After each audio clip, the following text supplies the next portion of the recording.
Salam alaikum, bienvenue dans votre deuxième cours de langue arabe. Aujourd'hui, nous allons découvrir la lettre Ta qui ressemble à la lettre Ba et nous profitons de la même occasion pour parler de la lettre, pour parler des voyelles langues. Donc allons-y. Comme d'habitude, on commence par un mot. Aujourd'hui, notre mot c'est Tajun, Tajun, qui veut dire une couronne.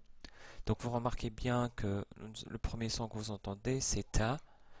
Et c'est ici représenté en rouge. La lettre Ta en format isolé est écrite de cette manière-là. Donc comme la dernière fois, on marque en rouge là la lettre Ta mais positionnée dans le mot au début. Sinon, en revenant sur notre tableau d'alphabet arabe, la lettre Ta se trouve juste après la lettre Ba.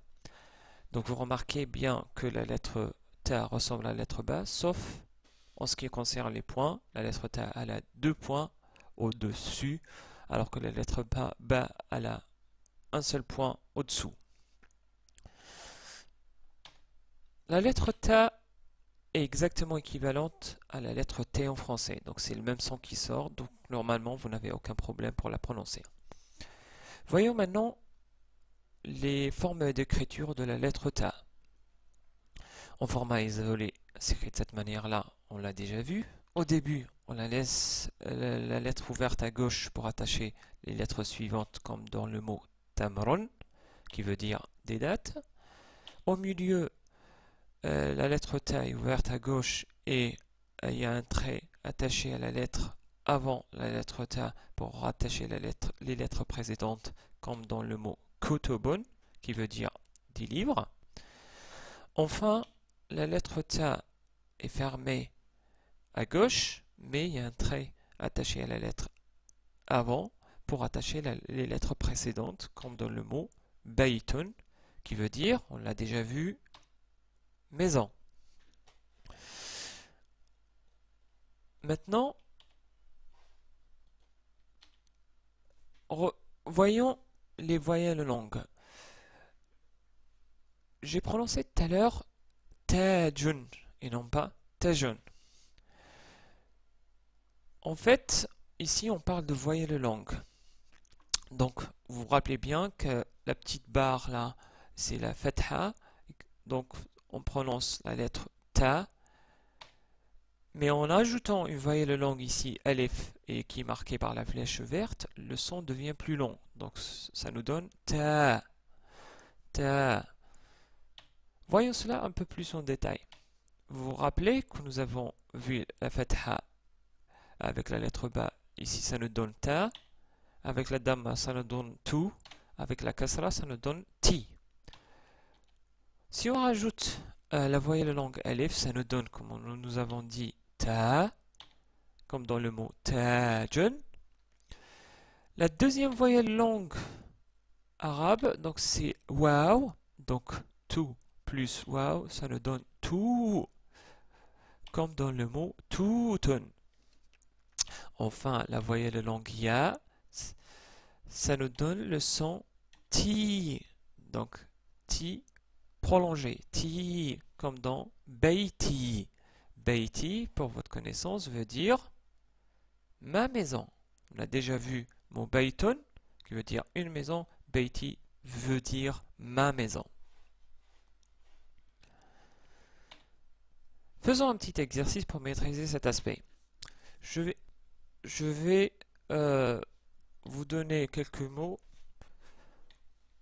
et vous allez me dire si vous entendez au début un son long ou court pour les lettres que nous avons vues, à savoir la lettre Ta ou la lettre Ba. Le premier mot est Tamron. Donc, qu'est-ce que vous entendez? Un son long ou un son court? Bien sûr, c'est un son court, Tamron. Ici, c'est la Fatha. Deuxième mot, Tajun.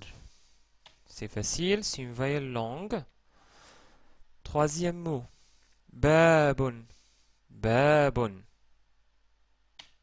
Ici, on a une voyelle longue avec la lettre Ba. Quatrième mot, Tufahun. tufahun, qui veut dire des pommes. Ici, on a une voyelle courte, dhamma. Cinquième mot, tinun. Tinun, qui veut dire des figues. Et ici, on a une voyelle longue, ti, avec donc la voyelle longue ya attachée à la lettre ta. Remarquez que ya ici, elle est écrite dans sa forme au milieu. Nous allons voir que la voyelle longue ya, qui est une lettre en elle-même, en détail, pour voir les différents formats d'écriture. Donc, ne soyez pas effrayés par ça. Cinquième mot, c'est burtuqalen, donc avec une voyelle courte, dhamma. Sinon, si c'était une voyelle longue, on aurait dit burtuqalen. Mais non, ici c'est burtuqalen qui veut dire des oranges.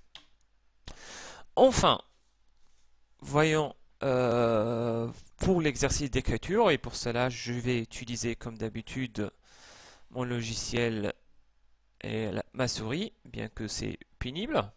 On va écrire d'abord ta au début, donc on laisse ouvert à gauche, comme par exemple tamron. Donc tamron, ça c'est ta, on attache par la suite m, puis r. Tamron. Au milieu, par exemple, donc on a un trait avant la lettre, puis on écrit la lettre ta et on la laisse ouverte, comme dans le mot kutubun. Donc ku, puis on écrit tu, on laisse ouvert pour écrire la dernière lettre bun.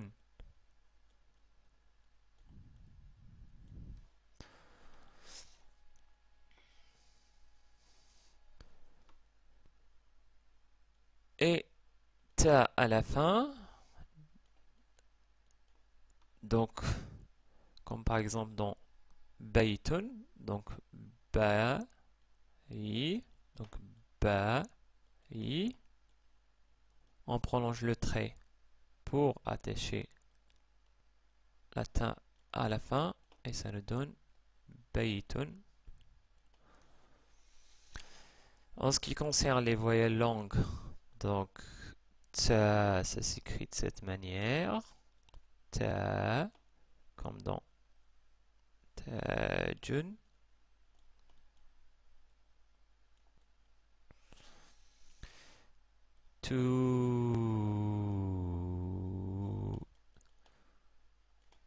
Ton.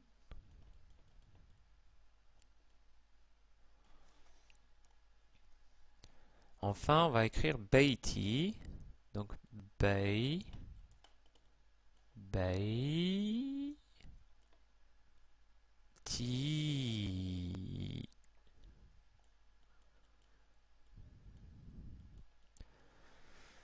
Voilà. Donc, on a fini avec ça. Je m'excuse pour la rapidité du cours. En fait, j'avais déjà enregistré le cours et ça m'a pris 15 minutes. Donc, ça n'a pas été accepté par le site YouTube. Donc, j'ai dû refaire le cours pour être plus rapide. Donc, j'espère vous retrouver dans le prochain cours. N'hésitez pas à m'envoyer des commentaires ou des critiques. C'est très important pour l'amélioration de ce cours.